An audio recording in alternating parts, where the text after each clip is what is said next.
Good evening and welcome to all of you. In today's class, I am going to explain Talent Search Test Paper 24, and the very first question is amnesty और आपको बताना है इसका synonym.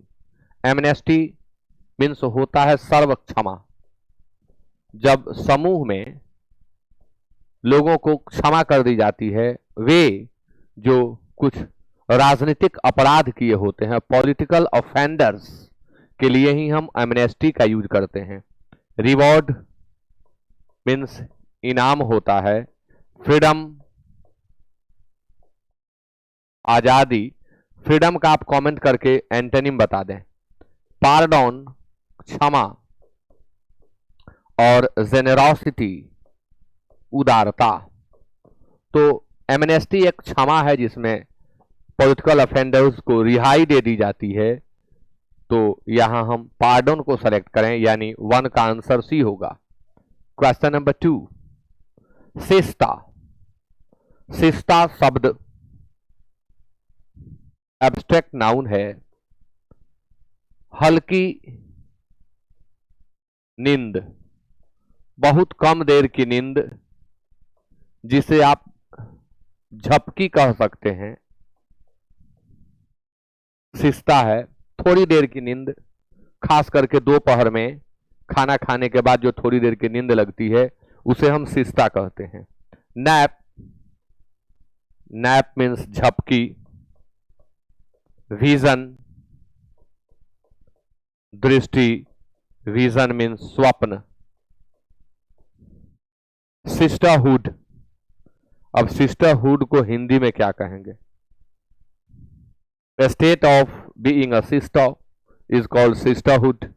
Self help, तो sister का synonym nap होगा, झपकी।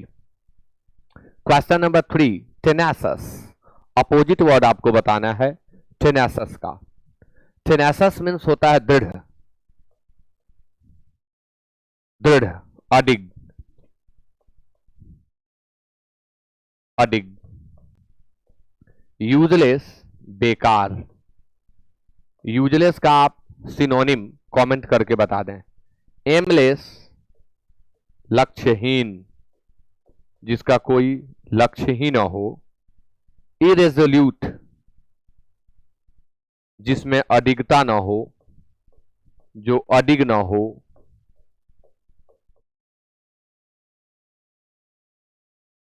जो अस्थिर हो वह इरेजोल्यूट होता है।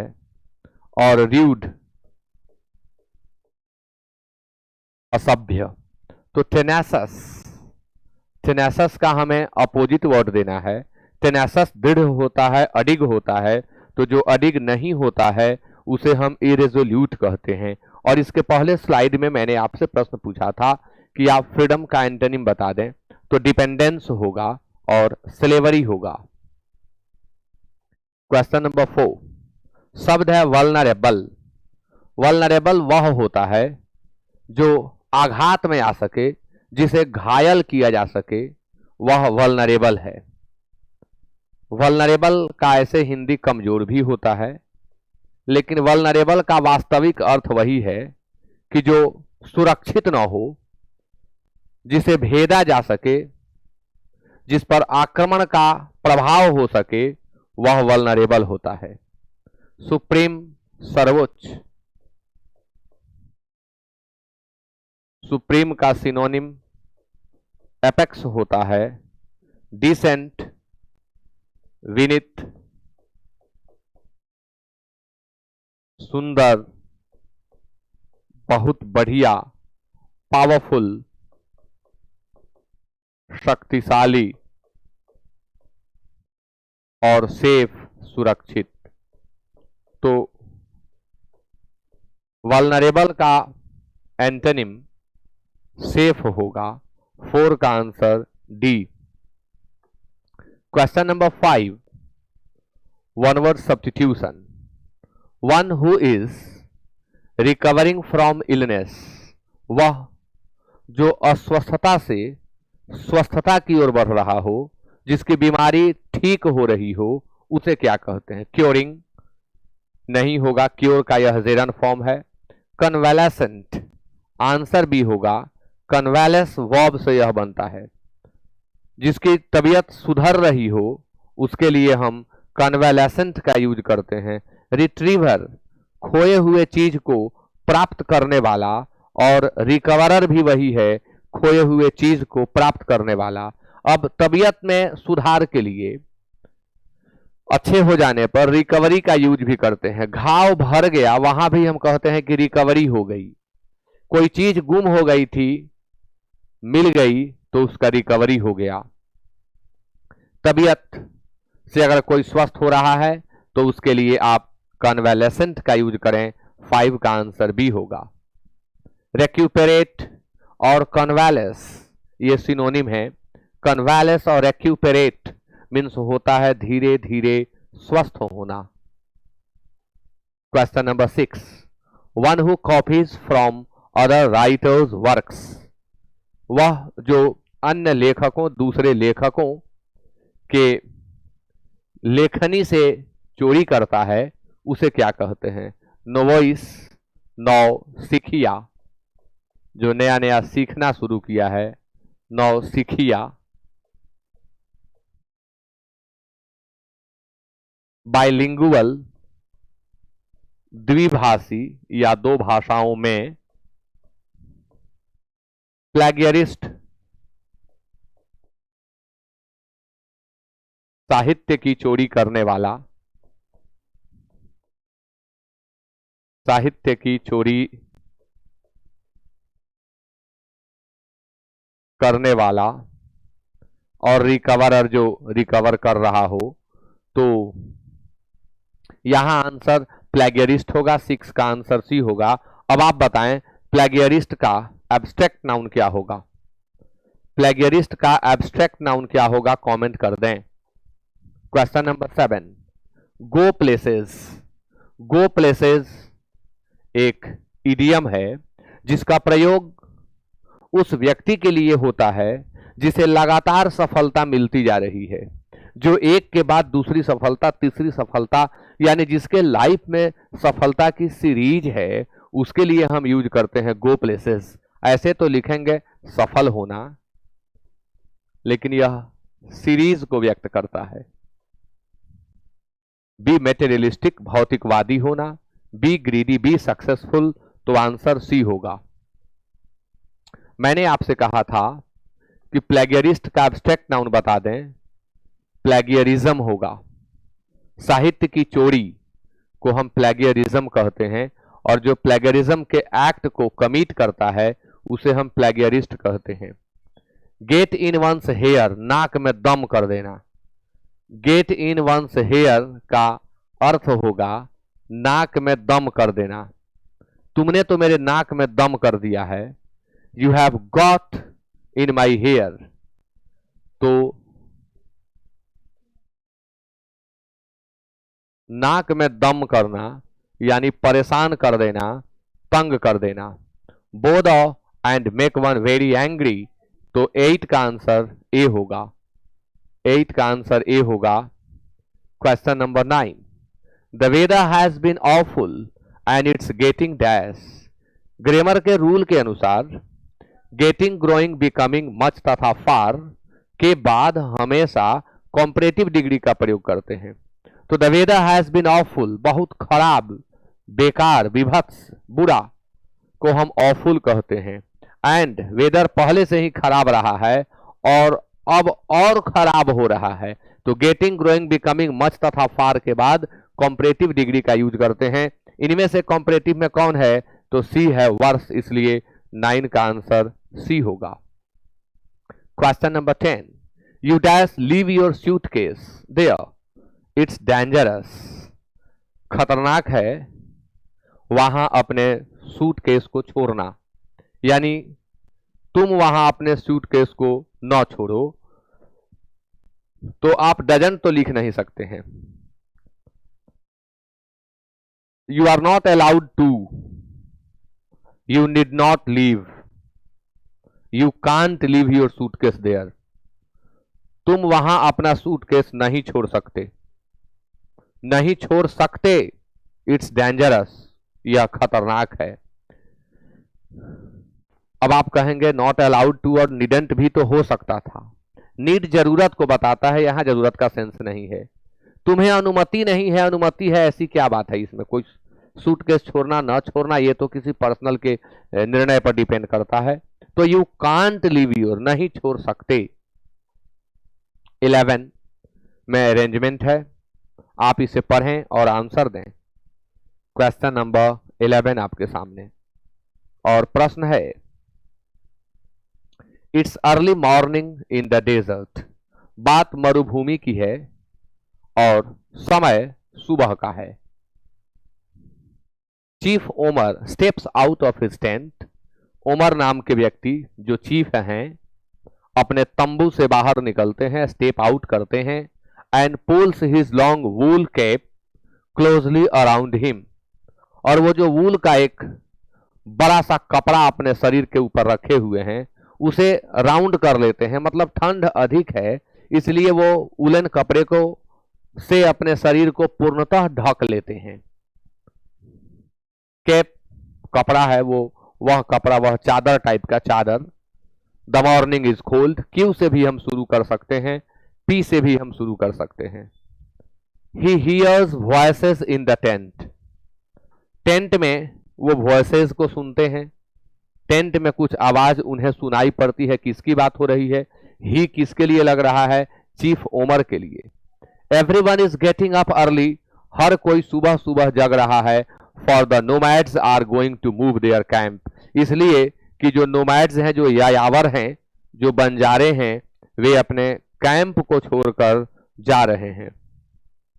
Today everyone will move with the animals to find new pastures. हर कोई अपने जानवर के साथ यहां से प्रस्थान कर रहा है क्योंकि उन्हें अपने जानवरों के लिए नए ऐसे स्थान की जरूरत है जहां उन्हें घास मिल सके। पैस्चर मीन्स होता है वह स्थान जहां घास उपलब्ध हो, यानी घास का मैदान। तो बड़ा सा यह अरेंजमेंट है, आप जल्दी से आंसर दे दें। यह तो तय है कि एस लास्ट में होगा। Everyone is getting up early, हर कोई जल्दी जल्दी जग रहा है क्योंकि नोमैड्स जो हैं वो कैंप अपना छोड़ने वाले हैं। तो एस लास्ट में होगा क्योंकि टुडे एवरीवन दोनों मैच कर रहा है। Will move with the animals to find new pastures. S last में रखना है हमें, एस लास्ट में रखना है और एस लास्ट में सिर्फ यहां है। एस लास्ट में सिर्फ यहां है, बाकी कहीं नहीं है, यानी आंसर सी होगा। It's early morning in the desert, मरुभूमि की बात है, सुबह का समय है। चीफ ओमर अपने टेंट से बाहर निकलते हैं, अपने चादर से शरीर को पूर्णतः ढक लेते हैं। क्यों ढक लेते हैं? क्योंकि मॉर्निंग कोल्ड है, इसलिए ढक लेते हैं क्योंकि मॉर्निंग जो है वो कोल्ड है। और he hears voices in the tent, tent में उन्हें आवाज सुनाई पड़ती है। आवाज वो कहां से आ रही है? तो हर कोई रेडी हो रहा है कैंप को छोड़ने के लिए, वहां से प्रस्थान करने के लिए, यानी PQRS इसका आंसर होगा 11 का C. Question number 12,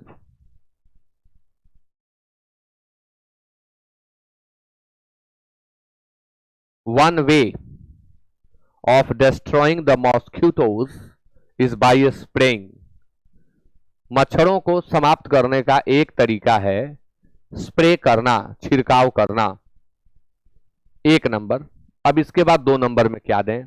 DDT can be spread by hand और spread by an aeroplane over areas that are difficult to reach. अभी नहीं देंगे। A powerful poison called DDT, यह तय है कि Q के या तो ठीक बाद P रहेगा और नहीं तो बीच में कुछ आ भी सकता है, लेकिन Q पहले होगा P से, यह तय है। यानी QP, तो PQ यहां है, यह आंसर नहीं होगा और यह आंसर नहीं होगा। कोई एक लॉजिक लगाने से प्रायः 2 ऑप्शन एलिमिनेट हो जाते हैं। But the promise of DDT didn't last long. For a time DDT worked wonders in reducing the number of mosquitoes. It became evident that the mosquitoes were developing an immunity to the poison.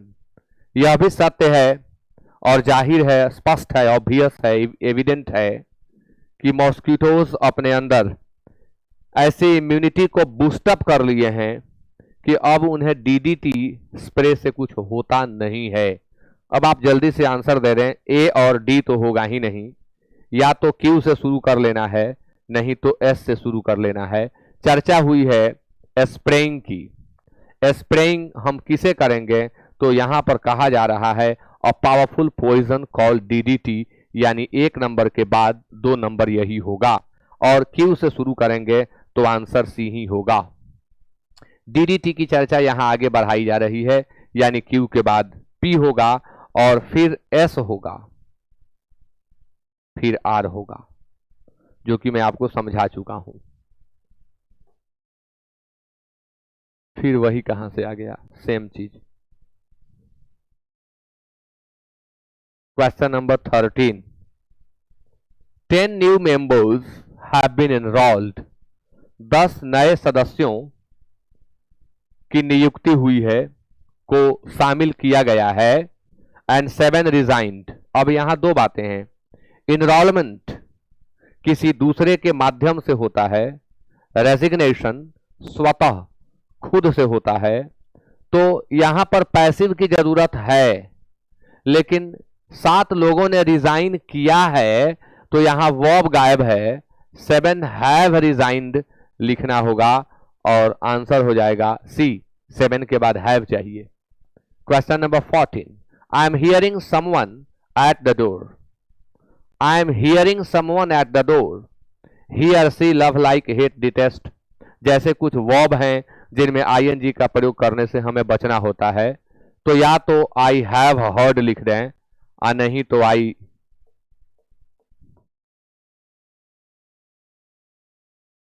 तो I heard लिख दें। दोनों में कोई एक, answer A होगा 14 का। Question number 15, unparalleled.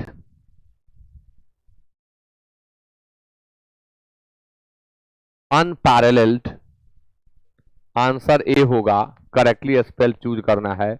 जिसके पैरेलल में कोई ना हो, जिसके समकक्ष कोई ना हो, जो अद्वितीय हो, जो अनोखा हो, वह अनपैरेलल्ड होता है। आंसर 15 का ए होगा। Question number 16, choose the correctly spelled word tranquillity.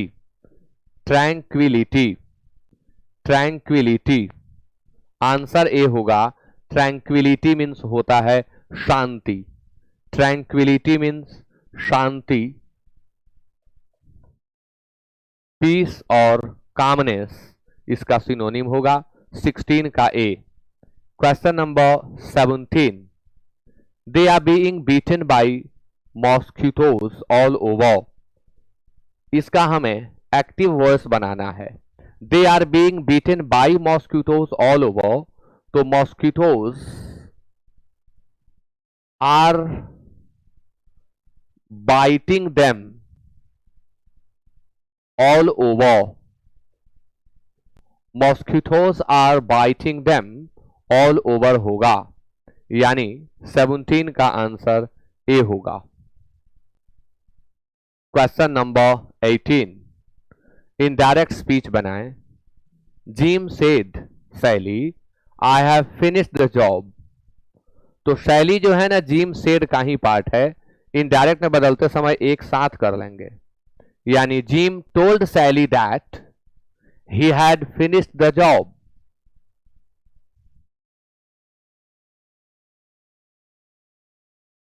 Answer 18 का बी होगा। Question number 19, Newton discovered the theory of gravitation. Newton ने गुरुत्वाकर्षण के सिद्धांत को खोजा, डिस्कवर किया। अब ऐसा नहीं था कि प्रकृति में यह सिद्धांत पहले से नहीं था। न्यूटन साहब इसको खोजे, यह तो था पहले से, चीजें पहले भी नीचे ही आती थीं, ऐसा नहीं कि आसमान में उड़ जाती थीं। तो जो चीज पहले से प्रकृति में हो उसका पता लगा लेना डिस्कवर होता है, खोज लेना डिस्कवर होता है। और साइंटिफिकली हम किसी चीज को लाते हैं तो इन्वेंट होता है, जो पहले से बिल्कुल नहीं होता। तो इसलिए यहां पर डिस्कवर्ड बिल्कुल सही है। डिकोड करना यानी जो जो पहले से कोड में नहीं था, सॉरी पहले से कोड में था, उस कोड को तोड़ देना डिकोड होता है, रहस्य को तोड़ देना। इन्वेंट आप जानते हैं। एक्सप्लोर खोजना गलत नहीं है, एक्सप्लोर का प्रयोग भी होता है। किसी अनजान जगह जिसके बारे में हम नहीं जानते हैं उसको खोजा गया, वहां हम एक्सप्लोर का यूज करते हैं। 19 का यहां डी होगा। 20 I congratulated him for his promotion. Congratulate हो चाहे कॉन्ग्रेचुलेशन हो, दोनों के बाद फिक्स्ड प्रेपोजिशन ऑन लगता है, फॉर नहीं। हिंदी में आप कहेंगे कि मैं उसकी सफलता के लिए उसको बधाई दिया, प्रमोशन के लिए बधाई दिया, लेकिन अंग्रेजी में आपको यूज करना है ऑन का। 20 का आंसर ए होगा। Question number 21 to 25 cloze test है। ग्रोइंग अर्बनाइजेशन, शहरीकरण जो बढ़ रहा है, and literacy specially female education will no doubt change the plight of women in India. भारत में औरतों की स्थिति, औरतों की जो दशा है उसमें बदलाव लाने का काम निसंदेह करेगा ग्रोइंग अर्बनाइजेशन और लिटरेसी, खासकर फीमेल एजुकेशन इसमें महत्वपूर्ण रोल में है। अर्बन का एब्स्ट्रैक्ट नाउन होता है अर्बनाइजेशन, अर्बन से वर्ब बनाते हैं तो अर्बनाइज होता है, शहरीकृत करना, अर्बनाइजेशन शहरीकरण। But the dash will be slow and painful. But के पहले जो बात कही गई वो पॉजिटिव है, बट के बाद नेगेटिव बात की जा रही है।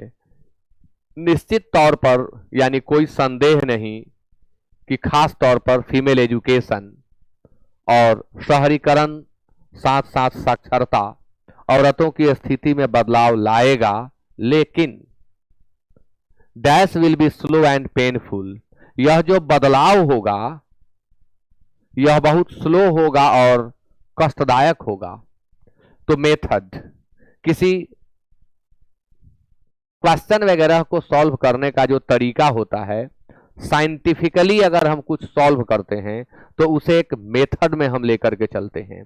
यानी यह जो चीजें घटित हो रही हैं, जो हो रही हैं, इनका मेथड नहीं है, ये किसी मेथड पे नहीं हो रहे हैं। कोई rule and regulation perfect way में यहां काम नहीं कर रहा, इसलिए आप मेथड सेलेक्ट ना करें। मैनर तौर तरीका को बताता है, व्यवहार से संबंधित बातों में, काम करने के तरीके में हम मैनर का यूज करते हैं। यह एक प्रक्रिया है। बदलाव जो होगा वह एक प्रक्रिया के तहत होगा, यह एक प्रोसेस है। सेक्शन भी नहीं, सोच ही नहीं सकते सेक्शन। तो 21 का आंसर सी होगा। 22 are we dash to wait until this happens while more girls meet their dash end। क्या अब इतना लंबा समय, क्या हम इसकी प्रतीक्षा करेंगे? Are we dash to wait, अब हम कीन सेलेक्ट नहीं करेंगे क्योंकि कीन के बाद प्रेपोजिशन ऑन लगता है, कीन के बाद प्रेपोजिशन ऑन लगता है। Are we prepared to wait, क्या हम ऐसा करने के लिए तैयार हैं, मतलब इस प्रतीक्षा के लिए हम तैयार हैं। Are we made to wait, तो प्रिपेयर्ड ही होगा। क्या हम तैयार हैं इस प्रतीक्षा के लिए, और तब तक के लिए हम वेट करते रहेंगे कि कोई ऐसा समय, कोई ऐसी स्थिति आए जिसमें अधिकाधिक लड़कियां दुखद स्थिति में, भयावह स्थिति में पहुंचें। अब यहां पर एक इडियम है, टू मीट वंस एंड और to meet one's tragic end. To meet one's end जीवन लीला समाप्त होना, और ट्रेजिक एंड दुखद रूप से समाप्त होना। फिक्स्ड है कि टू मीट वंस एंड में अगर एडजेक्टिव फील करना है तो वह ट्रेजिक ही होगा, फिक्स्ड है। ट्रेजिक है, लेथल है, सिस्टमैटिक है और मेथोडिकल है। मेथोडिकल मीन्स क्रमवार, सिलसिलेवार, सिस्टमैटिक क्रमबद्ध रूप से, लेथल प्राणघातक और ट्रेजिक दुखद। तो मैंने कहा आपसे कि टू मीट वंस एंड के साथ अगर एडजेक्टिव फील करना है तो वह ट्रेजिक ही होता है, इसलिए आंसर 23 का ए होगा। लेथल का सिनोनिम कमेंट करके बताएं आप लोग, लेथल का सिनोनिम क्या होगा, आप सभी कमेंट करें। 24 not if we lay claim to an India that is dash and aspires to attain superpower status।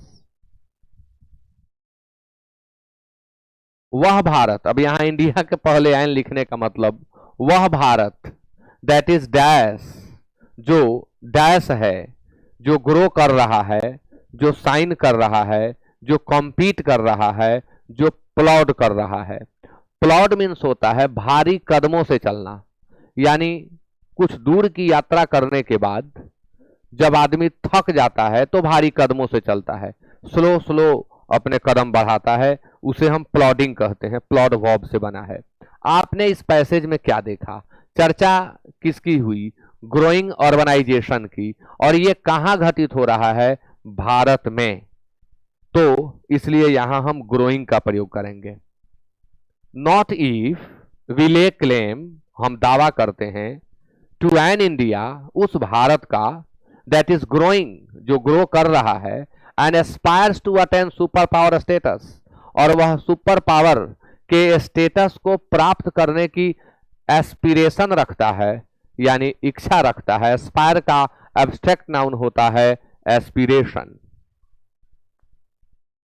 और मैंने आप लोगों से पूछा क्या था, हाँ मैंने पूछा था लेथल का सिनोनिम बता दें, तो लेथल का सिनोनिम होता है फैटल, डेडली, लेथल, फैटल और डेडली, प्राणघातक, जानलेवा। There is only one quick dash, अब इसके लिए एक ही क्विक डैश है, which is not to wait for attitudes to change. अब चूंकि क्विक डैश चाहिए, हम एटीट्यूड, लोगों की सोच, लोगों की मनोवृत्ति में बदलाव की प्रतीक्षा नहीं कर सकते, but to compel the police force to change their attitude. भाई ये सारा जो यहां पर लाइन लिखा गया पुलिस फोर्स के लिए, हम बाध्य कर दें, विवश कर दें, कंपेल का सिनोनिम बताइए। Police force to change their attitude, हम बाध्य करें पुलिस को कि वे अपने एटीट्यूड, अपने नजरिए में बदलाव लाएं। तो इसके लिए क्या चाहिए हमें, वन क्विक डैश, यानी जो ये जो समस्या है इसका एक क्विक समाधान है, आंसर डी होगा। अब आइडिया होगा तो थॉट क्यों नहीं, आंसर होगा सॉल्यूशन, सॉल्यूशन के बाद टू लगता है। कंपेल मीन्स होता है विवश करना, बाध्य करना, मजबूर कर देना, तो इसका सिनोनिम होता है फोर्स और कोवर्स। तो इस तरह से टैलेंट सर्च टेस्ट के पेपर को मैंने एक्सप्लेन किया। Thank you so much to all of you for being with me till the end of the class, and good night.